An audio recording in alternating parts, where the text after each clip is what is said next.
जो दो शक्तियां हैं ईड़ा और पिंगला में जो बहती हैं, जिसका पहले का नाम है कि आप कहें महाकाली की शक्ति, इसका इंग्लिश में कोई नाम नहीं है। ये महाकाली की शक्ति आपके लेफ्ट साइड में दौड़ती है, इसे होली घोस्ट अंग्रेजी में कहते हैं। इसी एक महाकाली शक्ति से ही दूसरी शक्तियां निकलती है, यही परम शक्ति है। इसमें से दूसरी शक्ति निकलती है जिसे कि हम लोग महासरस्वती की शक्ति कहते हैं, जिससे हम सोचते हैं, विचारते हैं और आगे की बात करते हैं। इन दो शक्तियों को गलत तरीके से इस्तेमाल करने की वजह से ही हमारे अंदर अहंकार और प्रतिअहंकार के घनीभूत सर में ये बबल्स हो जाते हैं, या कहना चाहिए गुब्बारे जैसे दो घनीभूत संस्थाएं तैयार हो जाती हैं। और इसके चक्कर की वजह से ही कुंडलिनी नहीं उठती, क्योंकि जब इस तरह से एकदम पूरी तरह से आपका सर ढक जाए, या एक ने ज़्यादा ढकेल दिया हो या दूसरे ने ज़्यादा ढकेल दिया हो, तो बीच की जगह नहीं बन सकती, कुंडलिनी जगह पे बैठी रहती। पर सर्वसाधारण कुंडलिनी उठ जाती है, आपने कल देखा है। इसीलिए मैं आपसे कल कह रही थी कि क्षमा करें। अहंकार का इलाज है क्षमा करना। अगर आपको गुस्सा आए, जैसे ही गुस्सा आए आप एक शब्द कहें कि क्षमा। कोई अगर बोले समझ लो आप बहुत क्विक टेम्पर्ड हैं, बहुत हॉट टेम्पर्ड हैं, बहुत ही ज़्यादा, आपके नाक पे कहते हैं कि नाकाचा शेंडाला राग अस्तु, नाक के ऊपर में यहाँ आप पे गुस्सा बैठा हुआ। ऐसे आदमी को यह करना चाहिए, जैसे आप में गुस्सा आए तो आप उसे कहते ठहरिए ठहरिए ठहरिए, 3 मरतबा उसे कहिए, या आप उसे कहिए क्या कहा आपने, क्या कहा आपने, क्या कहा आपने, और फिर उसके बाद आप कहिए क्षमा। कोशिश करके देखिए, गुस्सा आपका कम हो जाएगा।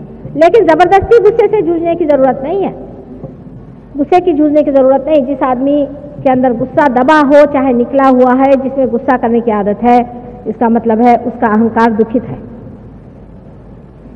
उसका अहंकार परेशान है।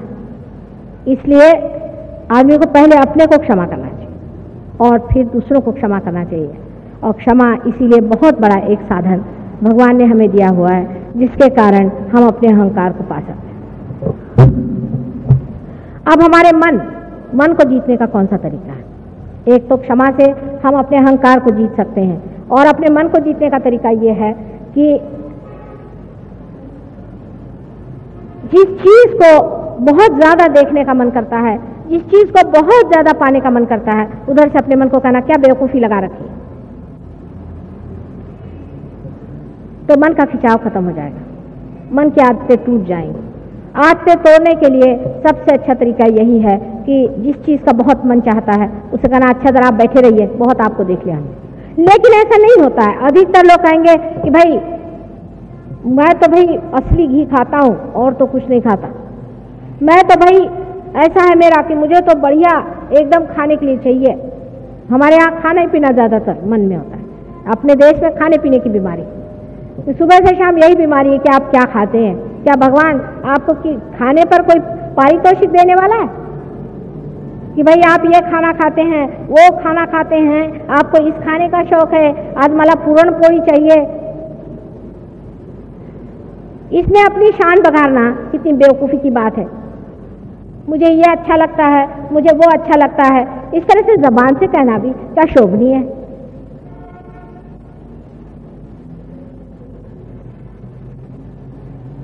और वो भी ऐसी चीजें आप कहिएगा कि जिससे आप सोचते हैं कि मैं बड़े रईस हो गया, बड़ी रईसियत मुझ में आ गई, इस तरह से आप कहते हैं। और देखकर मुझे आश्चर्य होता है कि ये भी कोई बात कहने की है बेटे, ये भी कोई बात अपने मुंह से कहने की है कि मुझे इसका शौक है, मुझे कपड़ों का शौक है, मुझे फलाने का शौक है, मुझे ढिकाने का शौक है।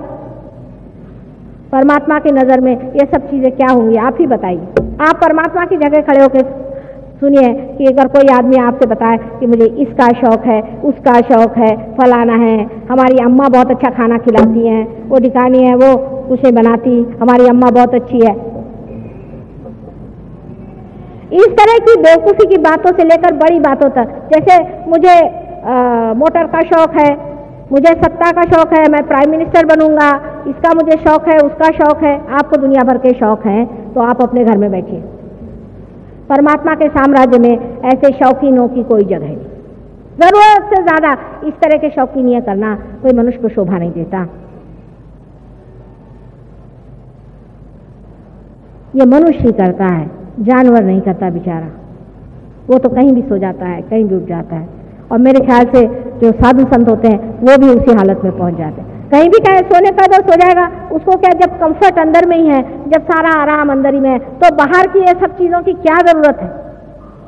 पर वो जब तक दशा नहीं आती तब तक अपने साथ बहुत ज़्यादा ज़बरदस्ती करने की ज़रूरत नहीं, क्योंकि मैं एक बात कहूँगी तो आप दूसरी बात करिएगा। मैं अगर कहूँगी कि बेटे आराम मत करो ज़्यादा, तो आप कहेंगे अच्छा आज से माने का हम ज़मीन पर सोएंगे, रास्ते पर जाके सो जाएंगे। मैंने कहा कि भाई रास्ते पर सोना अच्छा नहीं है तो हम महलों में जाके सोएंगे। मैंने बीच में रहो, ये बात मैं कह रही हूँ कि किसी भी बीच में न रहने से मनुष्य में एक तरह से बड़ी बेवकूफ़ी आ जाती है और वो इतना फ्रिवलस और इस कदर वो श्रृंखल हो जाता है कि उसको ये समझ भी नहीं आता है कि किस चीज़ में मज़ा है। हर चीज़ को वो उछली नज़र से देखते रहता है, सारा जीवन उसका बड़ा उथला, उसमें कोई गहनता नहीं आती। और जब तक गहनता नहीं आएगी तब तक आपके अंदर आनंद कितना भी भरो, कुछ आनंद आपको नहीं मिला।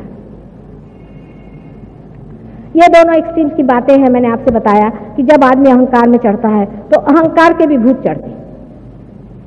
ऐसे कैसे अहंकारी लोग होते हैं दुनिया में कि जो मरते हैं तो भी उनका अहंकार नहीं जाता, इनको लगता है कि साहब मैंने कुछ काम ही नहीं किया।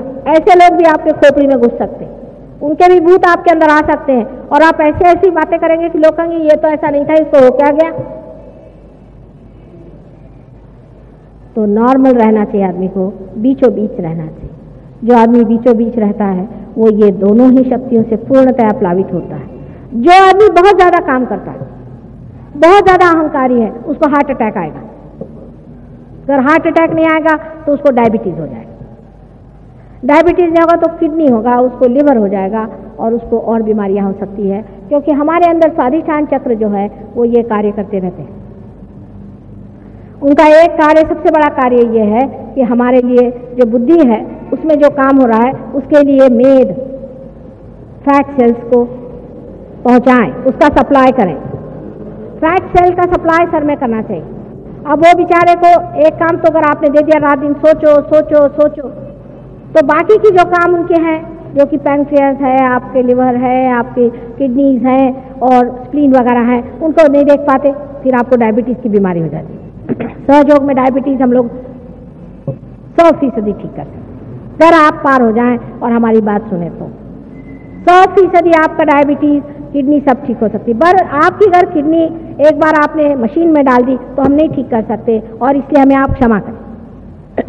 मशीन में चीज़ जाने से वो मर ही जाती, फिर हम नहीं ठीक कर सकते, तो इसलिए हमसे नाराज़ होने कौन सी बात है। हम कोशिश करेंगे लेकिन बेकार में परेशान करने की कौन सी बात। अब ये जो हमारे अंदर दूसरा चक्र है स्वाधिष्ठान चक्र, जिसके बारे में मैंने आपसे बताया, ये चक्र से ऊपर जो नाभि चक्र है इसमें लक्ष्मी तत्व का वास है, इसमें लक्ष्मी जी का वास है। और लक्ष्मी जी आप जानते हैं वो कोई पैसा नहीं होता।